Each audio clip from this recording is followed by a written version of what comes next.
Chris, tell me about your film journey first.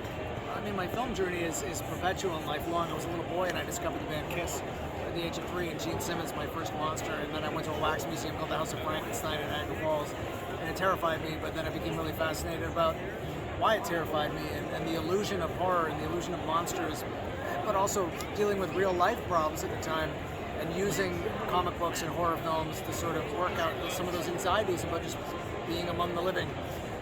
But back then, before the internet, I would have to stay up late, sleep with alarm clocks, wake up at night to see certain movies that I had circled in the TV guide.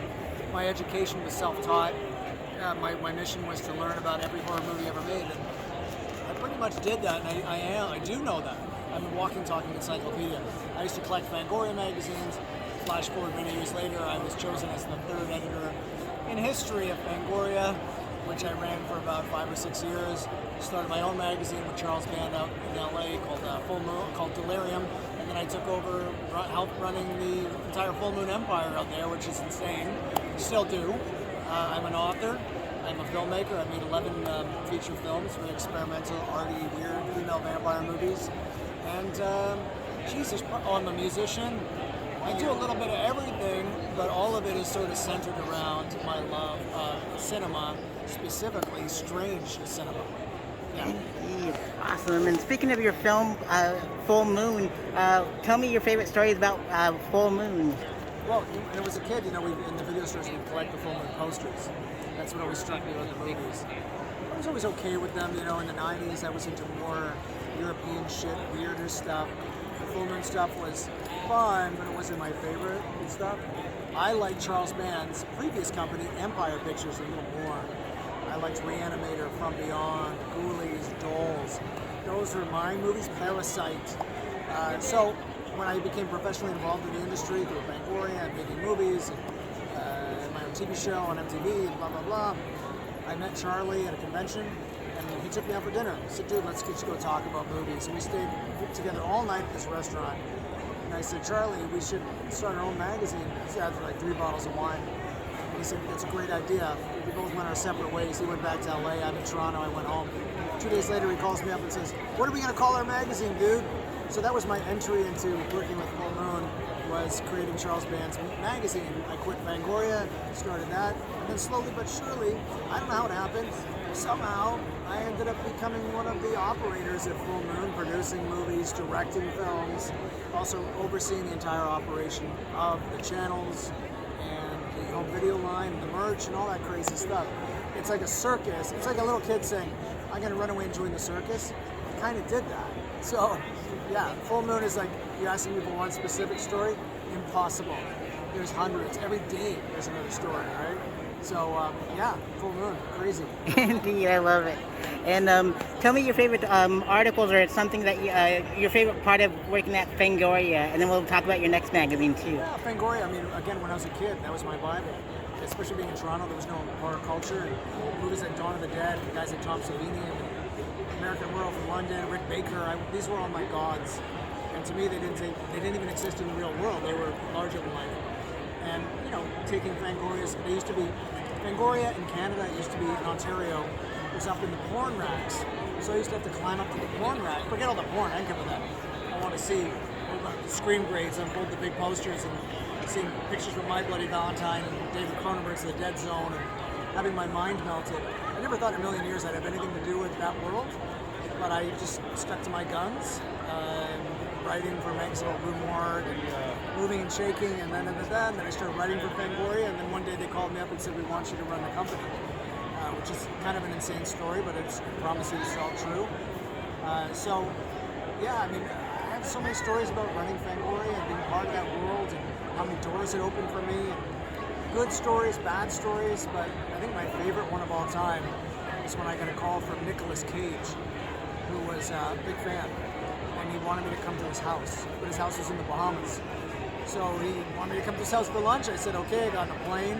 I ended up having to follow this map to like the shittiest part of the Bahamas. And some old sea captain took me to Nick's Island, and Nick was there in a big white linen suit. He said, hello! And he had set up this table with all kinds of horror movies on it. We just want to talk about movies and drink wine. And then suddenly in the middle of it, he brought out a giant sea snail and had a guy with an axe. And he said, we're going to hack the snail up and you're going to eat its penis. And I said, I don't know about that. Pulled it out, big, no, I'm not eating it. It's okay, it's fine. Then a rooster showed up and he wanted to cut its throat, drink its blood, and engage in a voodoo ritual. It was nuts. Craziest day of my life. But then a couple months later, he called me up and he wanted me to throw him a party in New York. So I threw him a party in New York with Idris Elba, and it was just... So that's probably one of the craziest, one-of-a-kind stories that happened about being part of that Fangoria universe. That is pretty awesome. That's pretty cool. That island with Nicolas Cage reminds me of his movie that he did, you know, with Pedro Pascal, I think it was. Yes. Hold on a second here. So this is my new book. It's called Our Trash Terror, Adventures in Strange Cinema. And it's a collection of essays I wrote about all my favorite movies and adventures that I've had through the years, meeting strange people and stories like that. And sure enough, we'll get there. Have patience, everybody. There's me and Nick on Cage's Island about 10 years ago. So it's all true. It all happened. That's so cool. Yeah. Awesome. And now you have a magazine called Delirium. Yes. Which is pretty awesome. What inspired the name Delirium? And tell me some cool stories from I that. think that's appropriate. I like all movies. When I say I'm a horror movie guy, that's because most of that kind of weird counterculture, dreamy, transgressive art gets labeled horror, and that's fine. But I don't like all horror movies necessarily. I'm not a big slasher movie fan, for example. I like some. That's not what really moves me. I like movies that make me feel like I'm on another planet, like I'm having a waking dream, like I'm that 5-year-old kid again staying up really late at night trying to catch a movie before I completely collapse and fall asleep. And that feeling is like a delirium, right? It's like that kind of half awake, half asleep, entering a strange waking dream universe. So to me, that is appropriate for the name of the magazine, that I'm going to basically put whatever I want into it. And yeah, it's a delirious magazine. In fact, my editorial in the mag is called Delirious Words. So I think Delirium's a pretty appropriate title. That's pretty awesome. And then I saw a picture with you and Mr. Roger Corman. Tell me your favorite stories with Roger Corman. I grew up watching Roger's movies. He was, again, one of those mythical, larger-than-life guys I never thought I'd get a chance to meet, but I did. And as a journalist, and I knew him for 20 years, him and his wife, lovely wife Julie. And we had this great relationship. Anytime I needed anything, I'd call Roger up, and he always made time for me. He didn't need to, but he always did.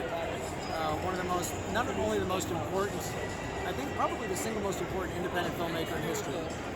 And many people will back that up. He gave us all the greats, Coppola, Scorsese, Jim Cameron, all those guys. All come from Roger's world. But outside of that, he was the sweetest, kindest, gentlest person I've ever met in celebrity culture. So we were friends, and during the pandemic one day, I called him up and I said, I really love the Poe movies, that he made in the 60s with Vincent Price primarily, although Ray Milland isn't one. And I really want to write a book, just you and I talking about the Poe movies. He said, Chris, that sounds like a very good idea. So he did that. He wrote that book, and a year later it was published. He flew back from Cannes in 2023 to launch the book with me in LA. He had just gotten the Lifetime Achievement Award from Tarantino. At 96 years old, he gets on a plane by himself. He's back to LA just to sit with me and launch this book. He did not need to do that, but he did that because that's the kind of guy he was.